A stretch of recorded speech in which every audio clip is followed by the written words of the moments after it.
Hey everyone, Effie here. Today I made this card for day 3 of the Tons Fall 2016 release. For today's card, I'm using our new fresh cut poinsettia stamp set. It's a 3-step layering poinsettia. So I started off by stamping the first layer in our soft garnet ink, and I just use a regular acrylic block. But for the second and third layers of my poinsettia, I'm going to use my MISTI tool to help me position the stamp. So the way that you can position it is that you have to look in that middle space in the second and third layers and just line it up with that empty space in that first solid layer. As with most of our layering sets, our fresh cut poinsettias will come with a color printed layering guide. So you don't have to watch this video to figure out how to layer the set, because you can just look at the reference guide when you get your set. So this is how the poinsettia looks when it's all stamped out. I am very pleased with the results. So I only need one of these poinsettias for my card today, but then we have the angle view poinsettia, and I'm actually going to need 2 of these for my card. So again, I just went ahead and stamped the first layer with an acrylic block, and then I'm going to use my MISTI for the second and third layers. So with the second and third layers, just take a look at that middle empty portion of that first inked image and just align it with that same area on the second and third layers of those stamps. I'm stamping my second poinsettia in the same colors that I did for the first poinsettia. I used our soft garnet dye ink, and then for the second layer I used our red sangria hybrid ink, and then for the third layer I used our lipstick red dye ink. And now I'm going to stamp the centers in our soft garden and bright fern dye inks. After I stamp the florals, I'm going to go ahead and stamp about 13 leaves. I usually stamp some extra leaves just in case, but for this card I only use 13. So I'm stamping the first layer in soft garden and the second layer in bright fern. So after I'm done with the leaves, I'm going to stamp just the second and third layers of my candle in our gray inks.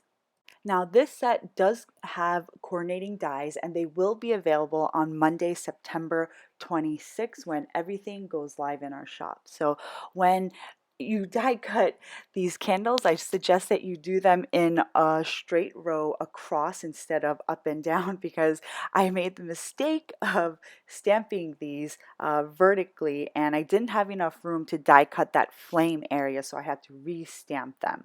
So after I finish stamping all of my elements, I'm just going to go ahead and die cut everything, and then I'm going to start piecing everything together. For that first candle that you saw earlier, I stamped the body of the flame in amber citrine, and then the bottom portion of the flame in peach blossom. But then I go back and I actually stamp that second bottom portion of the flame in our Coralline hybrid ink, because it's just a little bit more darker and it gave the flame a little bit more definition. The peach blossom kind of blended into the amber citrine. Next, I'm going to stamp the banner from our Thankful Cornucopia set, which is also available from our new release.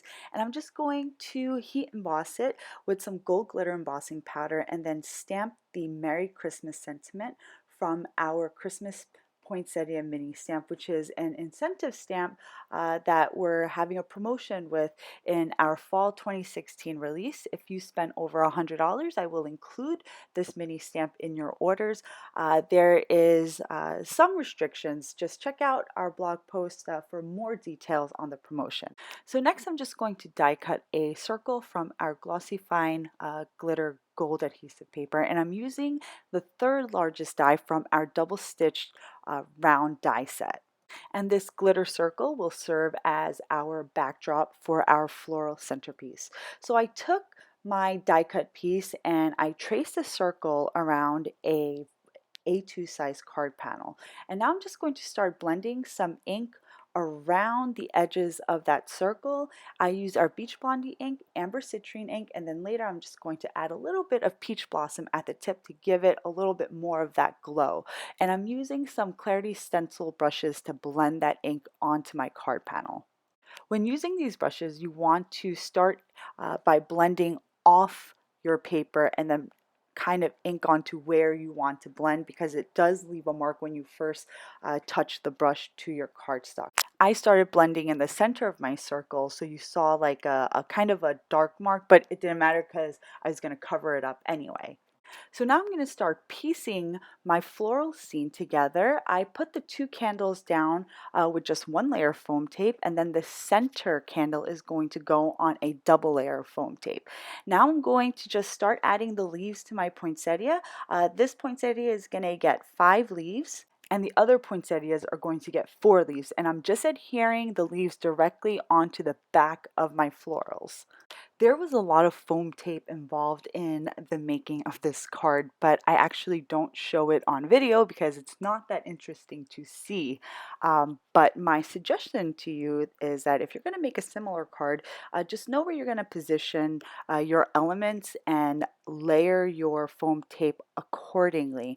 And even if you just want to put like one piece of foam tape, a little piece behind one of the florals and stick layers of foam tape at the end when you're done, that totally works too. And that's actually what I did for this card. I didn't put a ton of foam tape right at the beginning. I started off by just putting in small pieces.